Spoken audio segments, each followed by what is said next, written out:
লেকচারে আমি আলোচনা করব নোডাল প্লেন সংখ্যা কাকে বলে এবং নোডাল প্লেন সংখ্যা কিভাবে নির্ণয় করা হয়। আমি চাই প্রতিটা লেকচারে কিছু নতুন কিছু নিয়ে আসতে, যেটি আসলে কি খুবই দরকার আমাদের জানা এবং পরীক্ষায় আসে, এবং আমরা মানে সচরাচর মনে করি এই কোশ্চেনগুলি হয়তো বা আমাদের বইতে কি মানে আমার বইয়ের বাহির থেকে এসেছে। আসলে না, এগুলি সবগুলো কি বইয়ের বইয়ের কি ভিতরেই থাকে। তো এখন ব্যাপারটা হলো যে কি নোডাল প্লেন বা নোডাল সংখ্যা নির্ণয় করতে গেলে আগে নোড জানতে হবে, নোডটা আসলে কি। তাহলে আমি এখানে ডেফিনেশনটা লিখে রেখেছি। প্রথম কথা হলো কোনো একটি অরবিটালের ইলেকট্রন ঘনত্ব যদি শূন্য হয় তাকে নোড বলে। ধরি একটা কি পি অরবিটাল, এখানে একটি পি অরবিটাল ধরলাম, এটা একটা পি অরবিটাল ধরলাম, পি অরবিটাল এটা।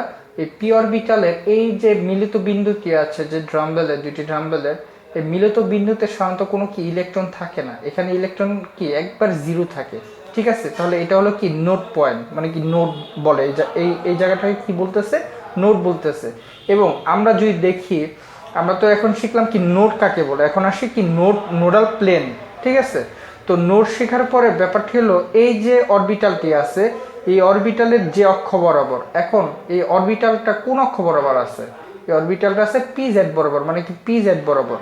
তো এই যে অক্ষ বরাবর পি জেড অক্ষ বরাবর যে অরবিটালটি আছে, আর এই অরবিটালে কি মানে যে নোড বিন্দুটি বিদ্যমান এই এই অরবিটালে, তাকেই বলতেছি কি আমরা নোডাল প্লেন। মানে এই তল বরাবর যে এটা কি পি জেড কি নোডাল প্লেন বলতেছি। তার মানে বুঝাচ্ছি কি এখানে যে একটি অরবিটালে যে তল কল্পনা করব আমরা, সেই তলই হবে কি নোডাল প্লেন। আর নোডটা হবে কি যেখানে কি ইলেকট্রনের ঘনত্ব কি জিরো থাকবে। তো এই জায়গাটা কি আসলে ইলেকট্রনের ঘনত্ব জিরো থাকে, এই জন্য কি এটা নোড পয়েন্ট। তো এখন আসি আমরা যে কিভাবে নোডাল প্লেন সংখ্যা নির্ণয় করা হয়। এটা একটু এক্সেপশনাল, আমার মতে এটা পুরোপুরি এক্সেপশনাল আমার মতে না, এটা পরীক্ষা এসে থেকে এবং আমরা কি বুঝতে পারি না। তো নোডাল প্লেন সংখ্যা নির্ণয়টা আমরা এখন দেখি, তাহলে সেই এক্সেপশনাল ব্যাপারটি। তাহলে কি নোডাল প্লেন সংখ্যা নির্ণয় কি, নোডাল প্লেন সংখ্যা নির্ণয়, প্লেন সংখ্যা নির্ণয়।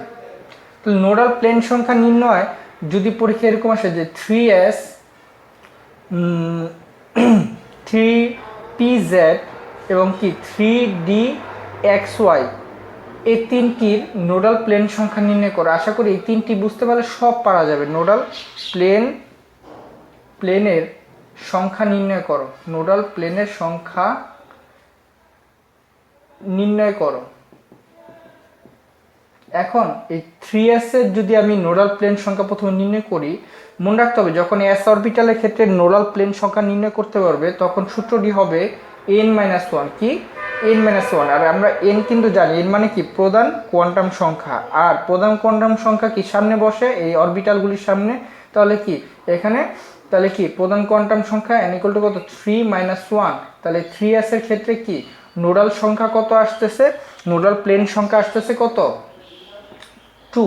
ঠিক আছে, তাহলে কি নোডাল প্লেন সংখ্যা 3s এর কত, 3s এর নোডাল প্লেন সংখ্যা হচ্ছে কত 2, মনে থাকতে যেন।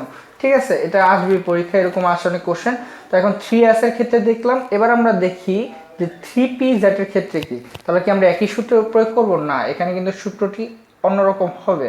এখন ব্যাপারটি হচ্ছে 3pz এর কি নোডাল প্লেন সংখ্যা যখন নির্ণয় করতে যাব তখন আমাদের ব্যতিক্রম একটি ব্যাপার কি ফলো করতে হবে। সেই ব্যাপারটি হচ্ছে এল এর মান এখন থেকে কি করব, পি যদি আমরা পি এর নোডাল প্লেন সংখ্যা নির্ণয় করতে যাই তখন আমরা দেখব কি এল এর মান।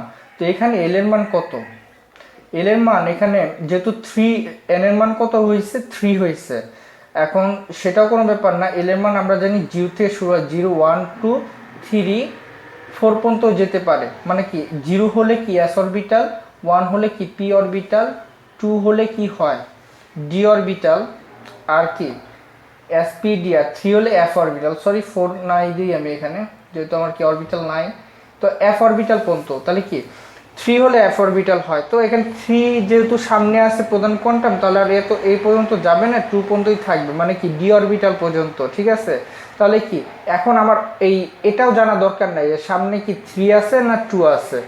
এখন দেখতে হবে কি পি অরবিটাল, এই পি অরবিটালটা কি আসলে সহকারী কোয়ান্টাম সংখ্যা, এই যে এল। এখন এল এর মান যখন 1 হয় তখন কি হয় পি অরবিটাল হয়, তো তখনই এই এই যে এখান থেকে শর্ট টেকনিকটা হলো যে পি অরবিটাল হতে গেলে এল এর মান কত হইতে 1 না, তাহলে 1, তাহলে 3p জেটের নোডাল প্লেন সংখ্যা হবে কি একটি হবে। ঠিক আছে, মন থেকে জানি। আবার যদি এরকম হয় যে কি যে এটা তো গেল, তাহলে আমি দ্বিতীয়টা যদি দেখি, দ্বিতীয় ব্যাপারটি হচ্ছে এখন যে 3D XY এর ক্ষেত্রে দেখি কি দেখব, 3D XY আশা করি বোঝা গেছে। তারপর আরেকটু ক্লিয়ার হতে 3D XY এর ক্ষেত্রে কি নোডাল প্লেন সংখ্যা নির্ণয় করতে বললো, সেক্ষেত্রেও কি দেখব, এখনও কি এস এর ক্ষেত্রে কত n-1 সূত্র ফেলাইছি, আর কি পি এর ক্ষেত্রে কি করছি আমি এল এর মান দেখছি। ঠিক আছে, পি এর ক্ষেত্রে এটা হলো এস এর ক্ষেত্রে নোডাল প্লেন সংখ্যার সূত্র, আর ডি এর ক্ষেত্রেও কি এল এর এই একই সূত্র। তো এখন ব্যাপার হলো এল এর মান যে 0 হয় আমরা জানি এস অরবিটাল, 1 হলে কি পি অরবিটাল হয়, 2 হলে কি হয়, 2 হলে হয় কি ডি অরবিটাল, আর 3 হলে কি এফ অরবিটাল হয়।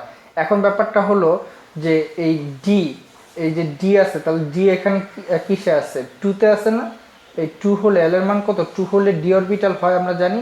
এখন ব্যাপার হলো তাহলে কি এল কি এল এর মান সমান সমান কি প্লেন সংখ্যা, কি প্লেন সংখ্যা। তাহলে 3D XY এর ক্ষেত্রেও কি প্লেন সংখ্যা কত আসবে, 3D XY এর ক্ষেত্রে প্লেন সংখ্যা আসবে কত 2, যেহেতু কি ডি এর মান, ডি মানে এল, এল এর মান যখন 2 হয় 2 মানে ডি, আর তাহলে কি এল প্লেন সংখ্যা কত হবে 2 হবে। তাহলে কি পি এবং ডি এর ক্ষেত্রে আমরা এল এর মান দেখব, মানে এই যে 1 আছে 2 আছে সেগুলো দেখব, আর এস এর ক্ষেত্রে অবশ্যই দেখব n-1, মানে প্রধান কোয়ান্টাম সংখ্যা -1 দিলে যেটা আসবে সেটা হলো কি নোডাল প্লেন সংখ্যা। তাহলে আশা করি আজকের যে এক্সেপশনাল ব্যাপারটি এটা আমরা দেখে ফেলেছি, এবং আশা করি পরীক্ষা আসলে অবশ্যই পারবো এবং ডেফিনেশনটিও লিখতে পারবো। তো আজকে লেকচার এই পর্যন্তই, আল্লাহ হাফেজ।